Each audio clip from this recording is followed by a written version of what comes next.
اللہ من الشیطان الرجیم من حمدہ ونفخہ ونفثہ رب اشرح لی صدری ویسر لی امری واحلل عقدۃ من لسانی یفقہوا قولی رب زدنی علما۔ معزز سامعین کرام، آج میرے لیے انتہائی مسرت اور شادمانی کا مقام ہے کہ آج اللہ رب العالمین نے مجھے آپ کے مابین شرکت کرنے کا موقع عنایت فرمایا، اور آپ نے جس موضوع کی وضاحت کا مجھے مکلف بنایا ہے یا آپ کے سامنے جو موضوع کو مجھے آج پیش کرنا ہے اس کا تعلق ہے امام مہدی کے ظہور کی حقیقت۔ جب ہم اپنے معاشرے پر نظر ڈالتے ہیں اور جو حالت ابھی ہم معاشرے کی بدلتی ہوئی دیکھ رہے ہیں، اس ناحیے سے یہ موضوع انتہائی اہمیت کا حامل ہے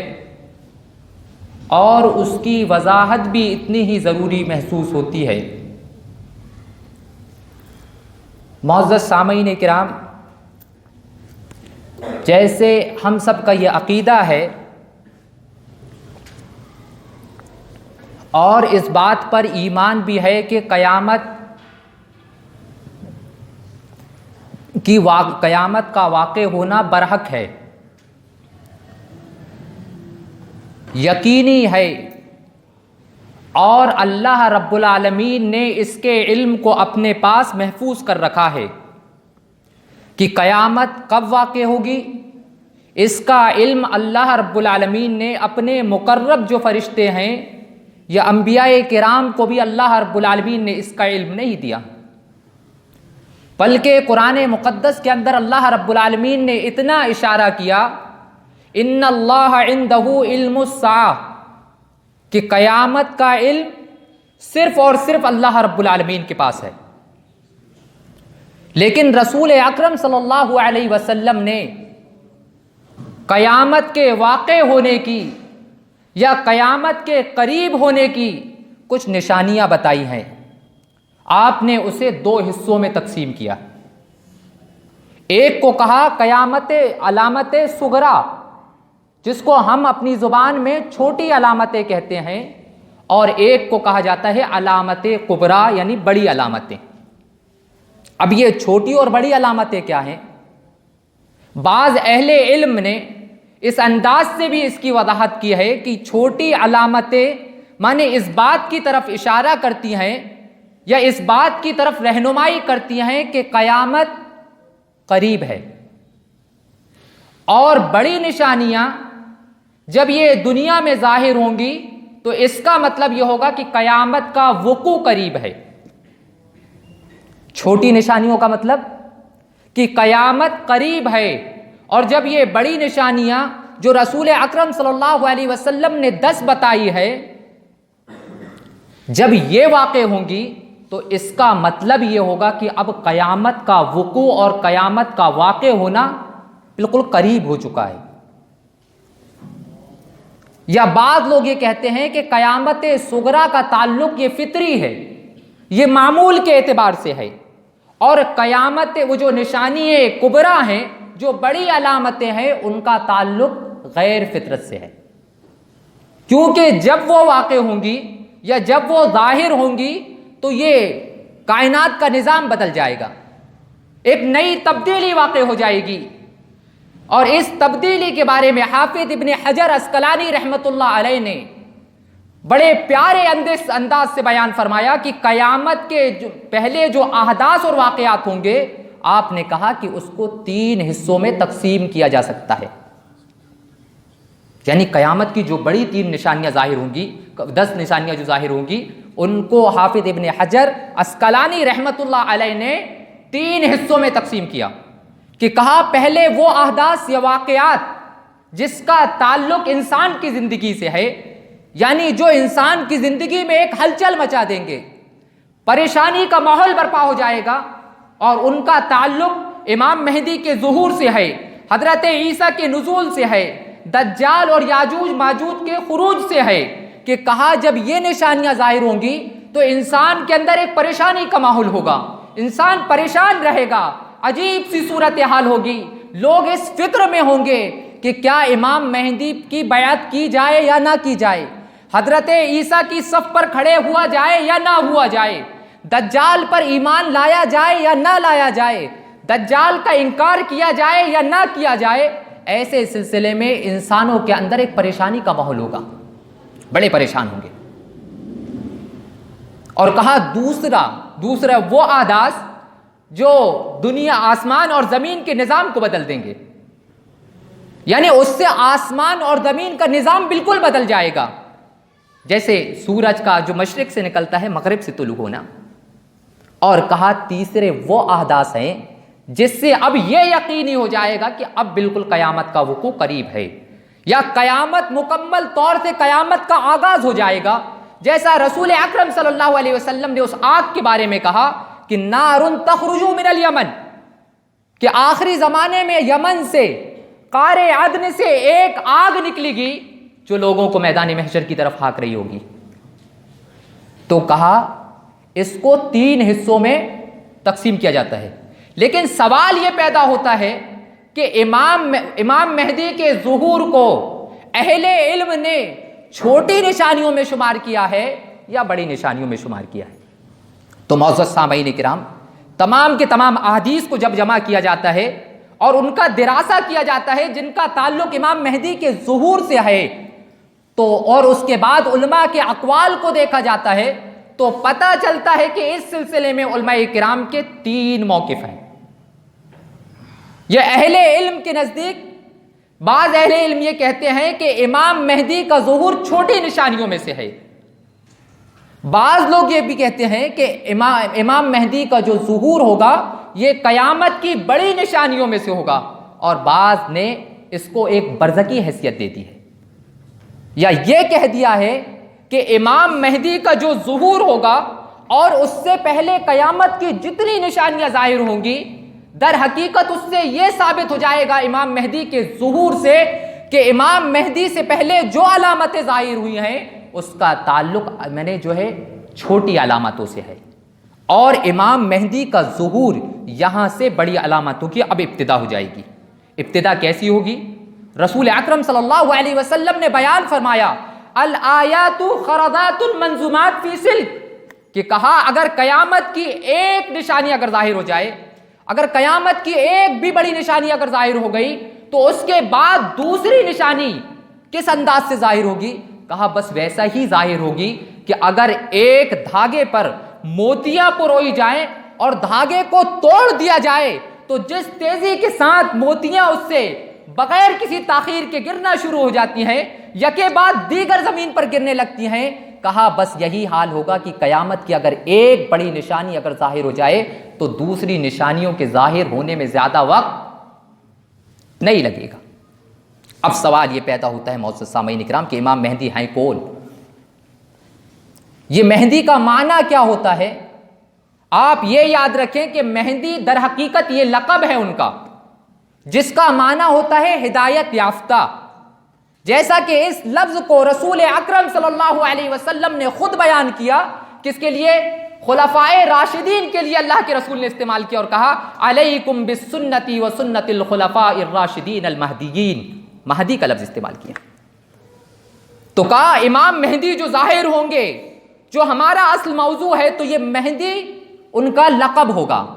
اب سوال یہ پیدا ہوتا ہے کہ نام ان کا کیا ہوگا؟ رسول اکرم صلی اللہ علیہ وسلم نے بیان فرمایا، صحیح احادیث کی روشنی میں کہہ رہا ہوں آپ سے کہ رسول اکرم صلی اللہ علیہ وسلم نے اس کے نام کے بارے میں کہا یواتہ اسمہ اسمی و اسم ابیہ اسم ابی یملأ الارض قسطا وعدلا کما ملئت ظلما وجورا، کہ کہا ان کا نام میرے نام پر ہوگا، ان کے باپ کا نام میرے باپ کے نام پر ہوگا، اور اس کے بعد کہا کہ وہ زمین کو عدل و انصاف سے ایسا بھر دیں گے جیسا کہ زمین ان کے پہلے ظلم اور جور سے پورے طور پر بھری ہوئی ہوگی۔ تو ان کا نام کیا ہوگا؟ محمد بن عبداللہ ہوگا یا تو احمد بن عبداللہ ہوگا۔ مانے امام مہدی کا نام کیا ہوگا؟ جیسے رسول اکرم صلی اللہ علیہ وسلم نے بیان فرمایا، محمد بن عبداللہ یا تو احمد بن عبداللہ ہوگا۔ اب سوال یہ پیدا ہوتا ہے کہ ان کا تعلق کس نسل سے ہوگا، یہ کس کی ذریت سے ہوں گے؟ رسول اکرم صلی اللہ علیہ وسلم کا فرمان ہے، راویہ حضرت ام سلمہ ہے، کہا عن ام سلمہ رضی اللہ تعالی عنہا قالت سمعت رسول اللہ صلی اللہ علیہ وسلم یقول، آپ نے کہا المہدی من عطرت من ولد فاطمہ، رواہ ابو داؤد کتاب الفتن باب المہدی، کہ رسول اکرم صلی اللہ علیہ وسلم نے بیان فرمایا کہ مہدی جو ہوں گے وہ ہماری نسل سے ہوں گے، یعنی ہماری خاندان سے ہوں گے، اور کس کی ذریت سے ہوں گے؟ کہا فاطمہ رضی اللہ تعالی عنہ کی ذریت سے ہوں گے۔ المہدی من عطرتی من ولد فاطمہ، آپ نے کہا کہ مہدی ہماری خاندان سے ہوں گے، یعنی وہ اہل بیت میں سے ہوں گے، اور کس کی نسل سے ہوں گے یا کس کی ذریت سے ہوں گے؟ رسول اکرم صلی اللہ علیہ وسلم نے بیان فرمایا حضرت فاطمہ کی ذریت سے ہوں گے۔ اب سوال یہ پیدا ہوتا ہے کہ رسول اکرم صلی اللہ علیہ وسلم نے یہ تو بیان کر دیا کہ وہ حضرت فاطمہ کی نسل سے، جو حضرت فاطمہ کی جو نسل چل رہی ہے امام مہدی کا تعلق اس سے ہوگا، لیکن اب یہ سوال پیدا ہوتا ہے کیا یہ ان کا یعنی ان کی اب آگے والی جو نسل ہے وہ حضرت حسن سے ہوں گے یا حضرت حسین سے؟ تو معزز سامعین کرام، جب پوری احادیث کو جمع کیا جاتا ہے تو دونوں چیزیں ملتی ہیں کہ یہ حضرت حسین کی خاندان یعنی نسل سے ہوں گے یا ذریت سے ہوں گے یا حضرت حسن سے ہوں گے، لیکن جو حضرت حسین والی روایتیں ہیں وہ ان کے اندر ذوف جو ہے وہ حضرت حسن سے زیادہ، جو حضرت حسن سے جو روایتیں ملتی ہیں تو جو حضرت حسین سے ملتی ہیں اس میں ذوف بہت زیادہ ہے، یعنی وہ بہت زیادہ ضعیف ہیں۔ لیکن حضرت حسن سے جو روایتیں ملتی ہیں کہ امام مہدی حضرت حسن سے ہوں گے اس میں ذوف ہے، لیکن اس کے بالمقابل میں ذوف کم ہے۔ اور ذوف کا مطلب یہ تو نہیں کہ ان احادیث کو انکار کر دیا جائے، کیونکہ بعض ضعیف احادیثیں مانے اگر ان کے روات فاسق اور فاجر نہ ہو، اگر حفظ کا مسئلہ ہو، سند کے منقطع کا مسئلہ ہو، دوسری اس کی اسناد موجود ہو، یا دوسری روایتوں سے یا دوسرے طرقوں سے وہ روایت آئی ہوئی ہو، تو یہ حسن لغیری کے درجے میں جاتی ہے۔ اور حسن لغیری ہی کے درجے میں اگر جو احادیث آ جائیں اس پہ استدلال کیا جا سکتا ہے، یہ اس کا حکم ہے۔ اور آپ دیکھیں اسی کے سلسلے میں حضرت حسن کے سلسلے میں حضرت علی رضی اللہ تعالیٰ عنہ بیان فرماتے ہیں، ان علی رضی اللہ تعالیٰ عنہ نظر الی الحسن وقال ان ابن ھذا سید، کہ کہا حضرت علی سے یہ روایت مروی ہے، آپ نے کہا کہ میں نے حضرت حسن کی طرف دیکھا اور کہا ان ابن ھذا سید، کہ یہ میرا بیٹا سردار ہوگا، کما سماہ رسول اللہ صلی اللہ علیہ وسلم، جیسا کہ رسول اکرم صلی اللہ علیہ وسلم نے اس کا نام سردار رکھا۔ اس کے بعد حضرت علی بیان فرماتے ہیں، سیخرج من صلبہ رجل یسمى باسم نبیکم یشبہ فی الخلق ولا یشبہ فی الخلق ویملأ الارض قسطا، کہ آپ نے کہا کہ جب انہوں نے حضرت حسن کی طرف دیکھا تو کہا کہ یہ میرے سردار ہوں گے، میرے بیٹے سردار ہیں۔ اس کے بعد جیسا کہ رسول اکرم صلی اللہ علیہ وسلم نے ان کا نام سید رکھا، اس کے بعد کہا کہ ان کی صلب سے ایک آدمی آئے گا یسمى باسم نبیکم، کہ جس کا نام تمہارے نبی کے نام پر ہوگا، یعنی جو نبی کا نام محمد بن عبداللہ ہے، تو یہ جو آنے والی ہے حضرت حسن سے جو کی خاندان سے جو آگے ایک آدمی آئے گا اس کا نام کیا ہوگا؟ محمد بن عبداللہ ہوگا۔ اور اس کے بعد کہا یشبہ فی الخلق، اور وہ سیرت میں رسول اکرم صلی اللہ علیہ وسلم کے مشابہ ہوں گے، ولا یشبہ فی الخلق، اور وہ شکل میں رسول اکرم صلی اللہ علیہ وسلم کے مشابہ نہیں ہوں گے، وَيَمْلَأُ الْأَرْضَ قِسْطًا، اور اس کے بعد کہا کہ وہ زمین کو عدل و انصاف سے بھر دیں گے۔ اور آپ اگر دیکھیں کہ حضرت حسن سے ہونے کی حکمت کیا ہے، یہ آپ کے سامنے میں تفصیل سے معزز سامعین اکرام صرف اس لیے بیان کر رہا ہوں کہ جو آج جھوٹے دعوے دار یا مدعی پیدا ہوئے ہیں ان میں سے بعض نے اپنے نسب نامے کو حضرت حسین سے جوڑا ہے. اسی لیے میں آپ کے سامنے اتنی وضاحت کر رہا ہوں کہ حضرت حسن سے ہونے کی حکمت کیا ہے. علامہ ابن قیم رحمۃ اللہ علیہ بیان فرماتے ہیں، جیسا ہم سب جانتے ہیں یہ بات کہ جب حضرت علی کے بعد مسلمانوں کے دو پھڑ ہو چکے تھے، بعض لوگوں نے حضرت حسن کو خلیفہ تصور کیا اور ان کی خلافت عراق اور حجاز کے درمیان میں رہی. وہاں کے لوگوں نے حضرت حسن کو خلیفہ تصور کیا تھا، لیکن شام اور اس کے اطراف والوں نے امیر معاویہ کو خلیفہ تصور کر لیا.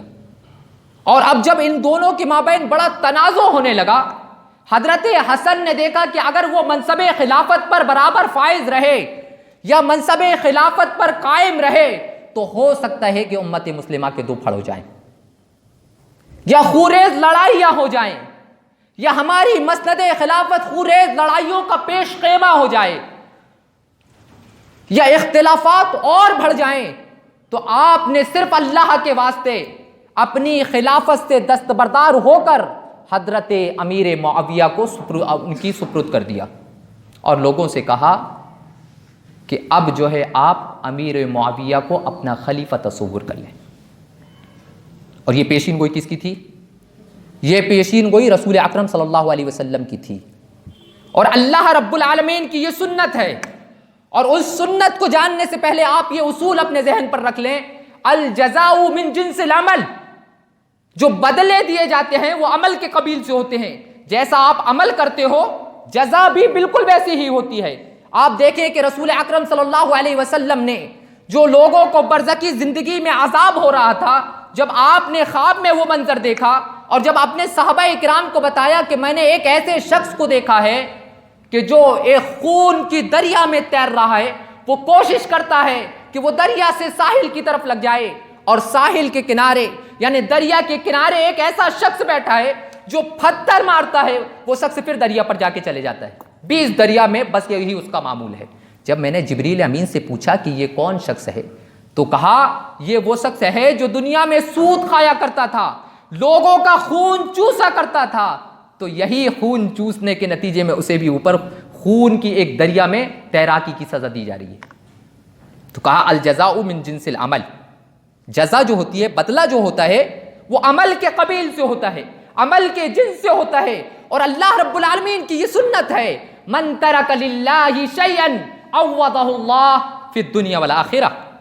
کہ اگر جو کوئی بھی اللہ رب العالمین کے لیے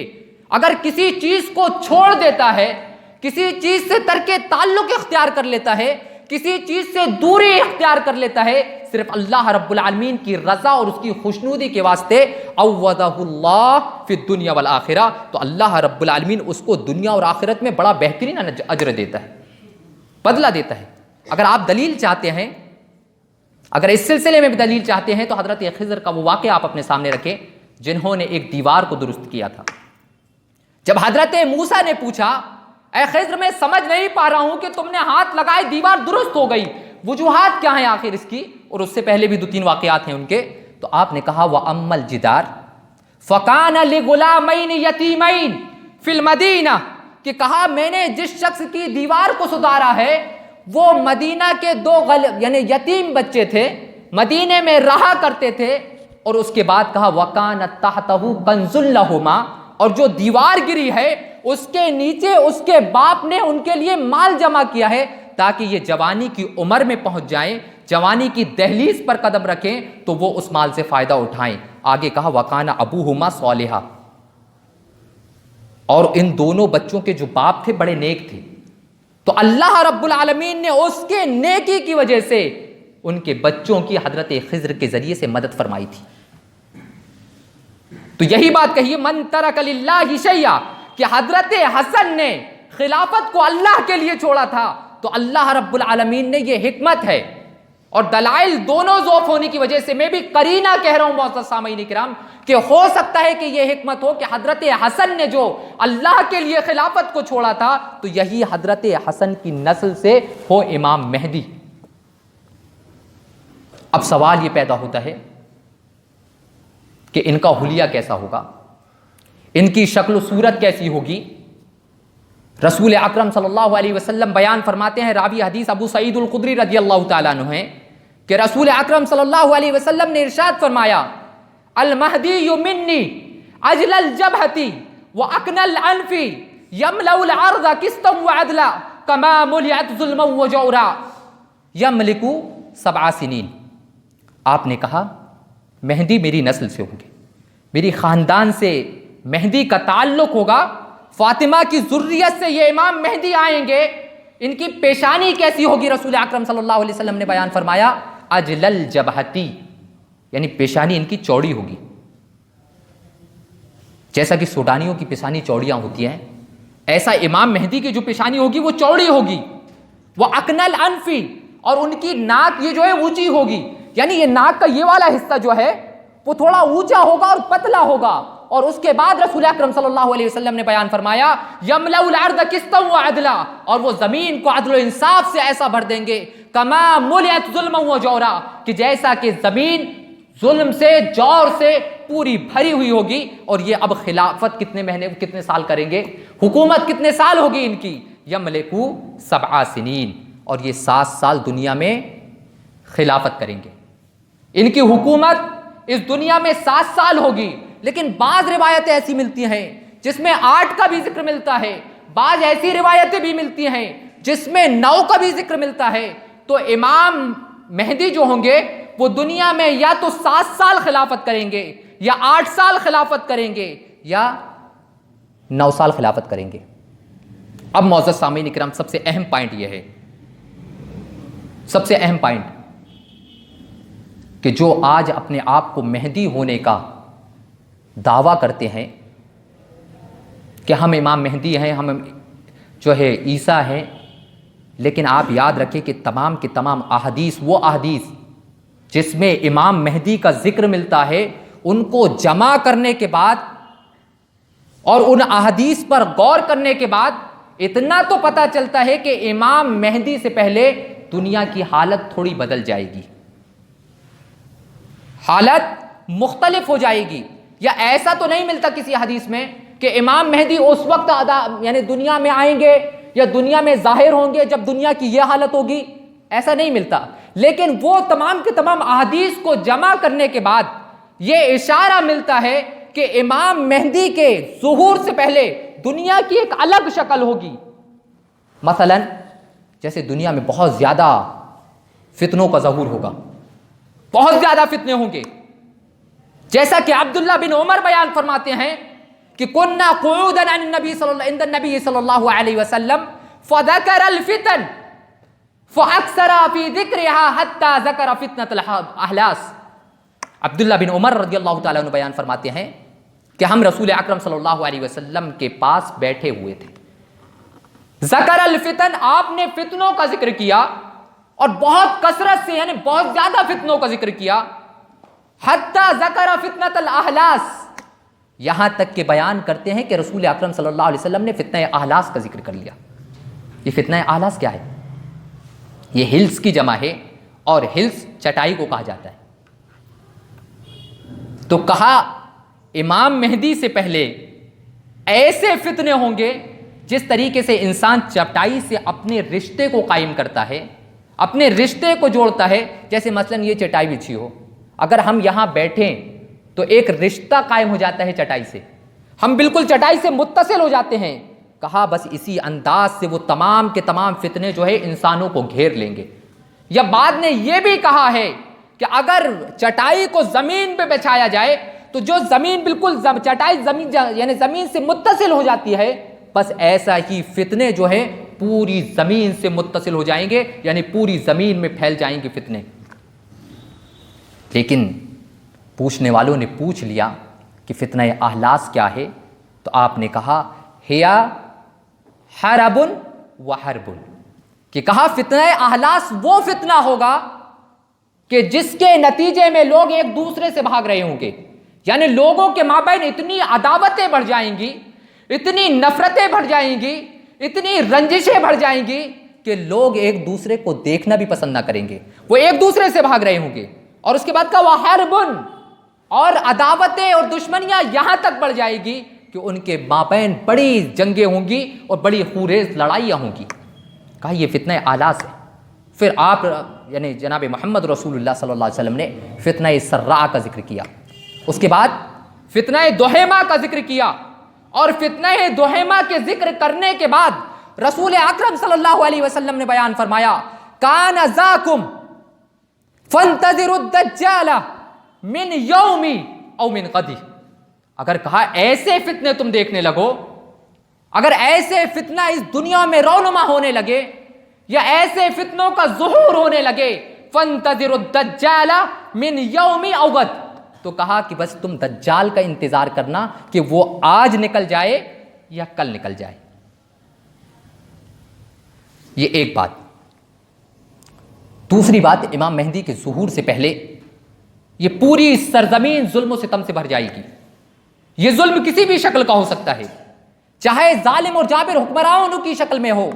یا کسی بھی شکل صورت میں ہو سکتا ہے یہ ظلم, لیکن پوری سرزمین ظلم و جور سے بھر جائے گی,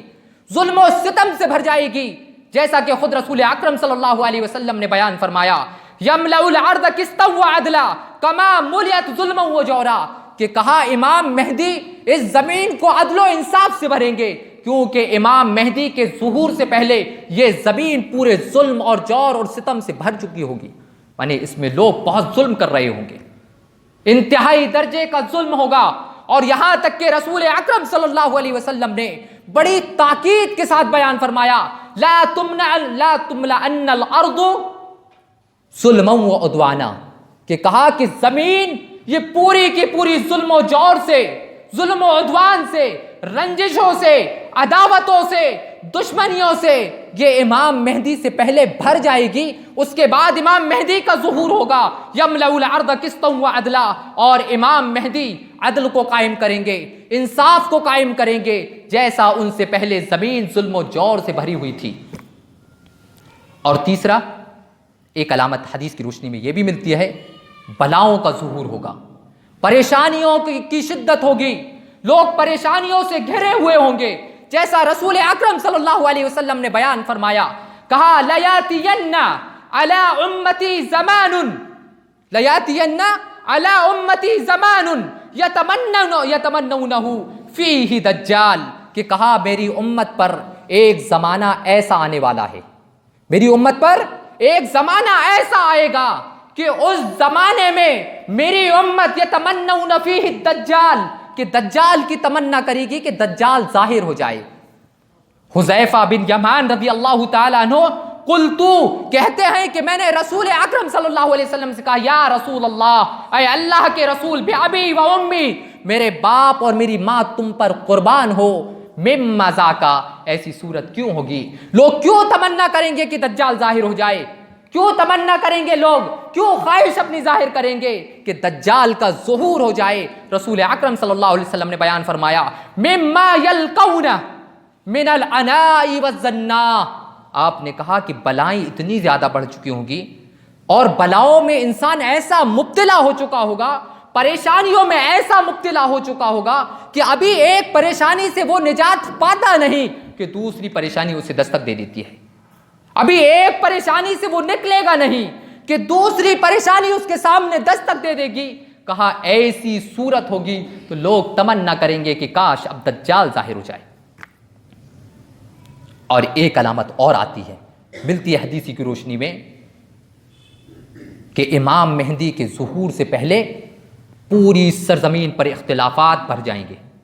اختلافات کا جنم ہوگا اور بہت زیادہ اختلافات ہوں گے. جیسا رسول اکرم صلی اللہ علیہ وسلم کا بیان ہے, راوی حدیث حضرت سعید الخدری رضی اللہ تعالیٰ عنہ ہیں, بیان فرمایا ابشرکم, یعنی نبی نے بیان فرمایا ابشرکم بالمہدی, ابشرکم بالمہدی یبعث فی امتی علی اختلاف من الناس وزلازل.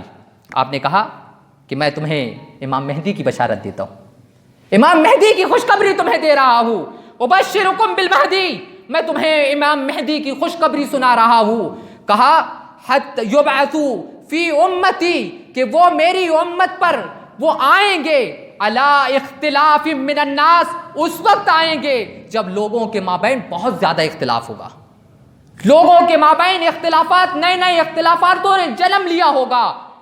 ایسے موقع پر میری امت میں امام مہدی کا ظہور ہوگا، وہ زلازل اور بہت زیادہ زلزلے ہوں گے. اگر غور کریں معزز سامعین اکرام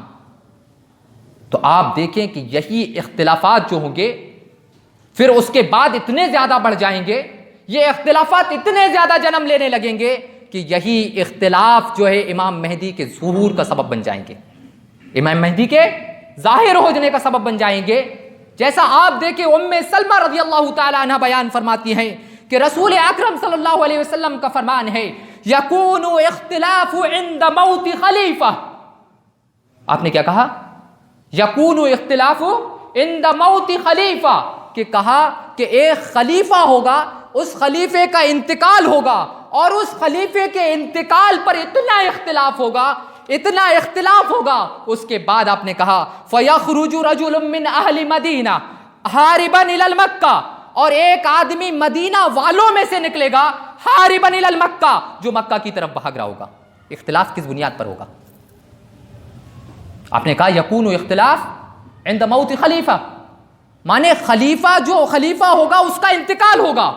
اور ان کے انتقال کے بعد لوگوں کے مابین دوسرا جو خلیفہ ہوگا اس کے انتخاب میں بڑی تکلیف ہوگی. یعنی لوگوں کو ایک ایسا خلیفہ چاہیے جو عدل و انصاف کو قائم کرتا ہو، لیکن لوگ نہیں پہچان پائیں گے کہ اس کے علاوہ کون سا خلیفہ ہوگا. لوگ بڑے پریشان ہوں گے اور اسی پریشانی میں جو ہوں گے تو اس کے بعد بیان فرمایا فَيَخْرُجُ رَجُلٌ مِّنْ أَهْلِ الْمَدِينَةِ حَارِبًا إِلَى الْمَكَّةِ، اسی میں سے مدینہ والوں میں سے ایک شخص یخرجو بھاگے گا، یعنی نکلے گا حارباً بھاگتے ہوئے الی مکہ، یعنی مکہ کی طرف. اور جب یہ مکہ پہنچ جائے گا فیخرجون، تو وہاں جا کے چھپ جائے گا. در حقیقت یہ امام مہدی ہے. فیخرجونہ، لوگ ان کو نکالیں گے، وہو کارہ، اور وہ ناپسند کریں گے کہ ان کے ہاتھ پر بیعت کی جائے یا منصب خلافت پر انہیں فائز کیا جائے. امام مہدی اس کو تسلیم نہ کریں گے کیونکہ وہ یہ سوچ رہے ہوں گے کہ میرے اندر وہ اہلیت نہیں کہ میں منصب خلافت پر فائز ہوں، میرے اندر وہ طاقت نہیں، میرے اندر وہ صلاحیت اور ایبلٹی نہیں کہ میں جس کے نتیجے میں منصب خلافت پر فائز ہوں. لیکن رسول اکرم صلی اللہ علیہ وسلم کا فرمان ہے، کہا یصلح اللہ فی لیلہ، کہ امام مہدی کی صرف ایک رات میں اصلاح کر دی جائے گی. یعنی ایک رات میں مختلف انداز سے اس کی تشریح کی ہے محدثین نے، لیکن جو اہم ہے صرف میں وہ بتا دوں آپ کو کہ بعض لوگوں نے کہا کہ وہ ان کے اندر اہلیت نہیں ہوگی منصب خلافت کی، تو اللہ رب العالمین انہیں اس لائق بنا دے گا کہ وہ منصب خلافت پر فائز ہو جائیں. اور یاد رکھیں ان کی ایک صفت ہوگی کارہن، وہ منصب کو پسند نہیں کریں گے. یعنی لوگ ان کے ہاتھ پر بیعت کریں، یہ اس کو امام مہدی تسلیم نہ کریں گے، اس امام مہدی کی در حقیقت رغبت نہیں ہوگی. اور آپ اب دیکھ لیں کہ جو دوسرے مدعی ہیں جو دعویٰ کرتے ہیں کہ ہم امام مہدی ہیں، وہ رغبت کرتے ہیں، وہ چاہتے ہیں کہ لوگ انہیں امام مہدی تسلیم کریں. اور یہاں پر امام مہدی کی صفت بتائی جا رہی ہے، وہ کارہن، کہ جب لوگ ان کو نکالیں گے تو وہ ناپسند کریں گے کہ ان کے ہاتھ پر بیعت کی جائے، اس کو وہ امام مہدی ناپسند کریں گے. اس کے بعد کہا فَيُبَايِعُونَهُ بَيْنَ الرُّكْنِ وَالْمَقَامِ، لیکن لوگ رکن اور مکان کے درمیان پر ان پہ بیعت کریں گے. یہ رکن کیا ہے؟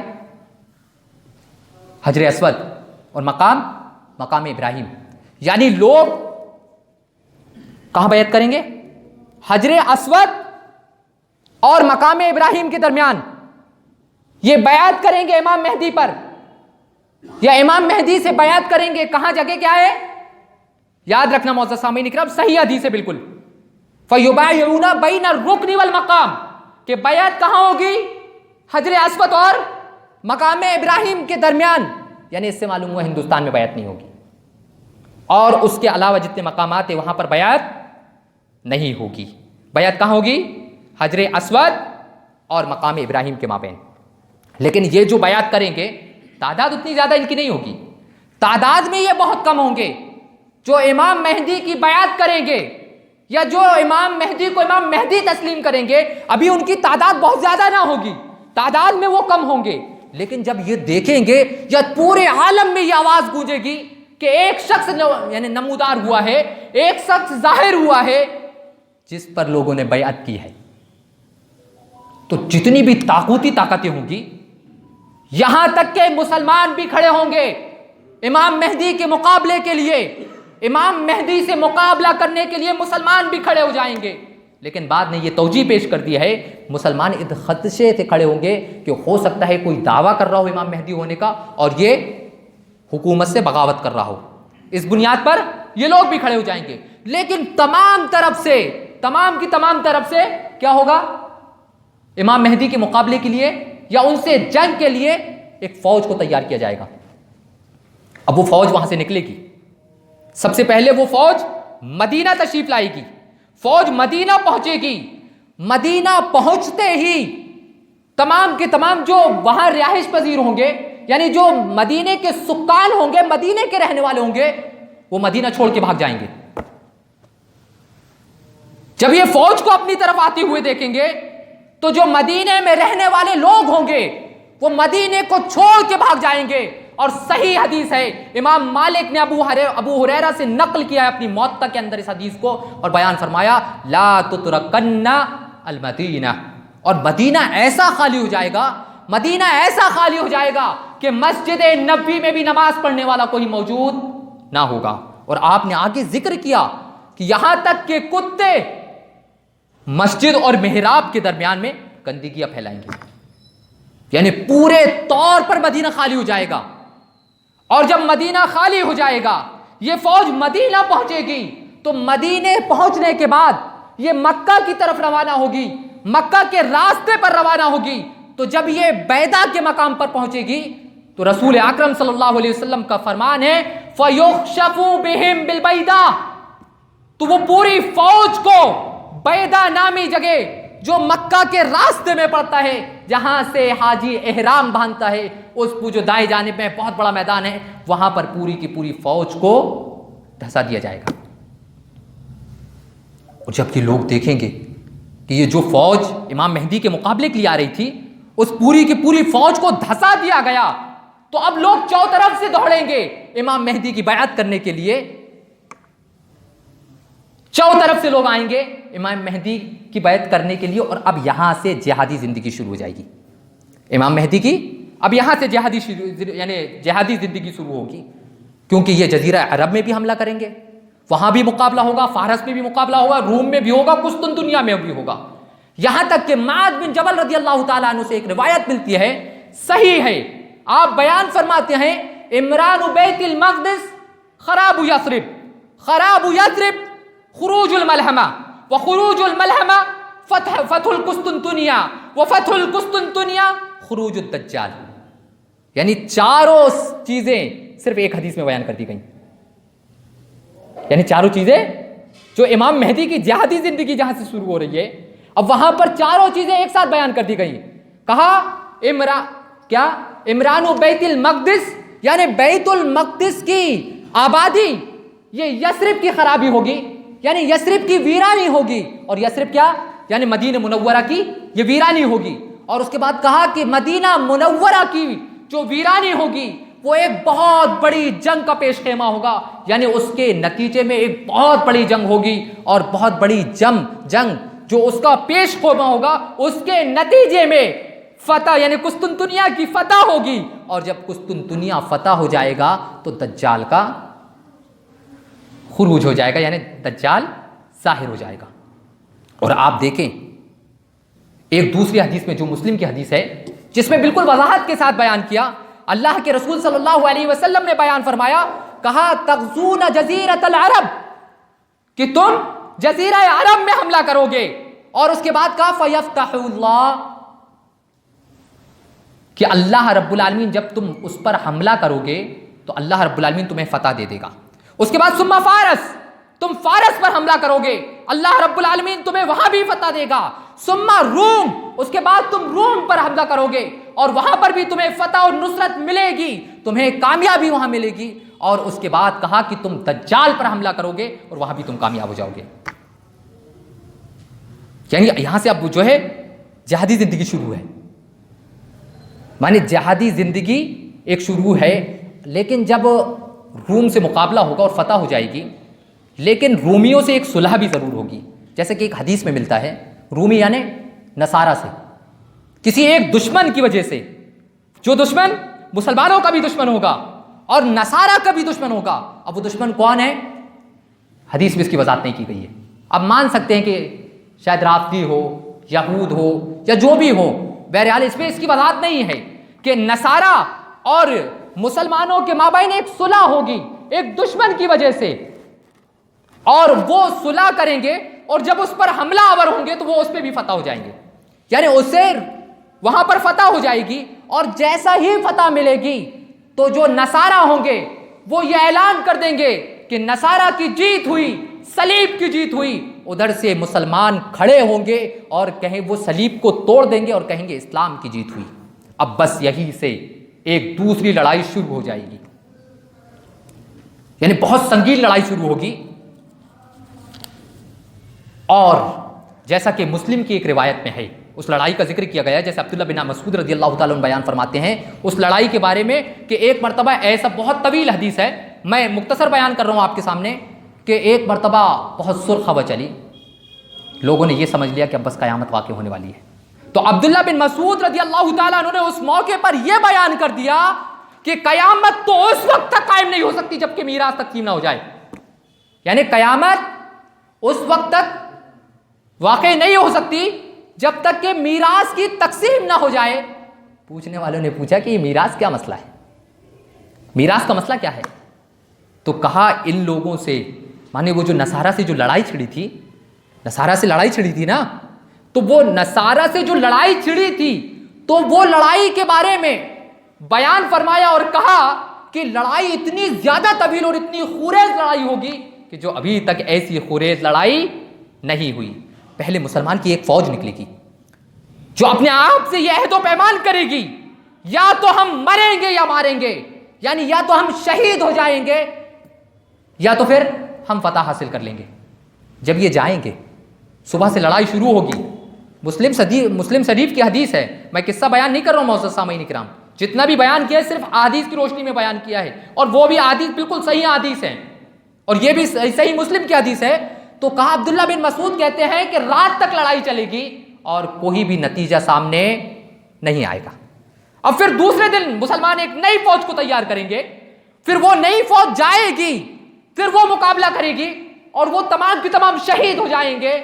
اور لیکن رات تک لڑائی ہونے کے بعد بھی کسی کو کامیابی نہیں ملے گی، یعنی لڑائی باقی رہے گی۔ اب پھر مسلمان ایک تیسری فوج تیار کریں گے، شاید اس بات کا احتمال ہے کہ یہی فوج میں امام مہدی ہوں گے، یہی فوج میں امام مہدی ہوں گے، یہ امام مہدی کی قیادت میں ہوگی، جیسا کہ میں نے سمجھا ہے حدیث، میں نے تمام احادیث کو جمع کرنے کے بعد جیسا میں نے سمجھا ہے، ہو سکتا ہے مجھ سے غلطی بھی ہو، تو میں نے یہی سمجھا ہے کہ یہ جو فوج اب جائے گی جو تیسرے دن کے لیے، ہو سکتا ہے اس میں امام مہدی ہوں گے، کیونکہ آگے احادیث ایسا اشارہ کرتی ہیں، اور جب یہ ان سے مقابلہ کریں گے تو مقابلے کے بعد ان کو فتح حاصل ہوگی، مسلمان کی جماعت کو فتح حاصل ہوگی۔ پھر مسلمان لوگ وہاں بیٹھ جائیں گے کہ جب دیکھیں گے کہ ہمارے کتنے ساتھی آئے تھے اور یہاں پر کتنوں نے شہادت حاصل کی، تو عبداللہ بن مسعود رضی اللہ تعالیٰ عنہ بیان فرماتے ہیں، وہ جو تقسیم کا مسئلہ تھا میراث کا، تو کہا کہ جب لوگ دیکھیں گے کہ 100 اگر کسی خاندان کے افراد نے اس جنگ میں شرکت کی تھی تو گویا کہ 99 نے شہادت حاصل کر لی، صرف ایک بچا۔ اس کے بعد کہا اتنی کثرت سے یہ اموات ہوں گی یا اتنی زیادہ شہادتیں ہوں گی کہ اگر، اور ان کی بدبو ایسی نکلے گی کہ اگر پرندہ بھی، عبداللہ بن مسعود بیان فرماتے ہیں کہ اگر پرندہ بھی ان جانوں کے اوپر سے کرتے ہیں، یہ تیران کہتے ہیں اڑنے کو، اگر اڑے تو وہ بھی ان کی بدبوؤں سے وہاں پر گر جائے گا۔ اب یہاں پر ایک فوج بچی ہے مسلمانوں کی، جنہوں نے نصارہ سے مقابلہ کیا تھا نا، اور نصارہ سے مقابلہ کرنے کے بعد، نصارہ سے جو مقابلہ ہوا تو نصارہ سے مقابلہ جو انہوں نے کیا تو ایک فوج ان کے نتیجے میں بچی جس نے کامیابی حاصل کیا تھا۔ اور اب میرے ذہن اور میری علم کے مطابق، جیسا میں نے سمجھا ہے حدیث کے متعلق، کہ یہی وہ فوج ہوگی جو اب قسطنطنیہ کی طرف روانہ ہوگی۔ کہاں ہوگی؟ قسطنطنیہ کی طرف روانہ ہوگی، جیسا کہ رسول اکرم صلی اللہ علیہ وسلم نے بیان فرمایا لا تزالو. لیکن ایک سوال آپ کو کے ذہن میں بھی اٹھ رہا ہوگا کہ قسطنطنیہ تو یہ تو مسلمانوں کے قبضے میں، لیکن اس پہ حملہ کیوں؟ لیکن ایک جملہ آپ اپنے ذہن پر رکھیں کہ جب بالکل قیامت بالکل قریب آ جائے گی، قیامت بالکل قریب آ جائے گی، یعنی قیامت کا وقوع بھی قریب آ جائے یا قیامت قریب آ جائے، تو یہ جتنے بلاد اسلامیہ ہیں، یعنی یہ ہمارے ملک، یہ اسلامی ملک، یہ اعدائے اسلام کے قبضے میں چلے جائیں گے، دشمنان اسلام کے قبضے میں. یہ تمام کے تمام جو ملک ہیں، کنٹری، یہ مسلمانوں کے قبضے سے ہٹ کر یہ غیروں کے قبضے میں چلے جائیں گے. جیسا رسول اکرم صلی اللہ علیہ وسلم نے بیان فرمایا، یوشک المسلمون ان یحاضروا الی المدینہ حتی یکون ابعد مصالحہم سلاح. کیا کہا؟ کہ کہا ان قریب ایک ایسا زمانہ آنے والا ہے کہ یہ مسلمان جو ہیں وہ مدینے کی تک محدود ہو جائیں گے، یعنی مدینے تک گھر کے رہ جائیں گے، اور ان کی آخری چھاؤنی یا حتی یکونا ابعد مصالحہم، یعنی جو ان کی بہت دور والی جو چھاؤنی ہوگی، یعنی جس سے بہت دور کا رشتہ ہوگا، وہ صلاح میں ہوگی. اور صلاح کہاں ہے؟ قریب من خیبر، قریب من خیبر. یہ خیبر کے قریب ایک جگہ کا نام ہے صلاح. تو گویا کہ مسلمانوں کی جو ہے بہت دور والی چھاؤنی بھی بس ان کے فاصلے پر ہوگی. تو اس سے یہ معلوم ہوا کہ اس موقع پر کیا ہوگا کہ یہ تمام کے تمام پر جو ہے اسلامی ممالک ہیں، اعدائے اسلام کا وہاں قبضہ ہو جائے گا. ہاں، تو اب یہ جو روانہ ہوگی وہ والی فوج قسطنطنیہ کے لیے، جیسا رسول اکرم صلی اللہ علیہ وسلم کا بیان ہے، آپ نے فرمایا لا تزال طائفۃ من امتی یقاتلون علی الحق ظاہرین یوم القیامہ. اس کے بعد کہا فینزل عیسی ابن مریم فیقول امیرہم تعال صلی لنا فیقول لا ان بعضکم علی بعض امرا. آپ نے کیا کہا کہ ایک میری امت میں سے ایک جماعت جو ہے حق کے لیے لڑتے رہے گی. تزال کا لفظ استعمال کیا ہے،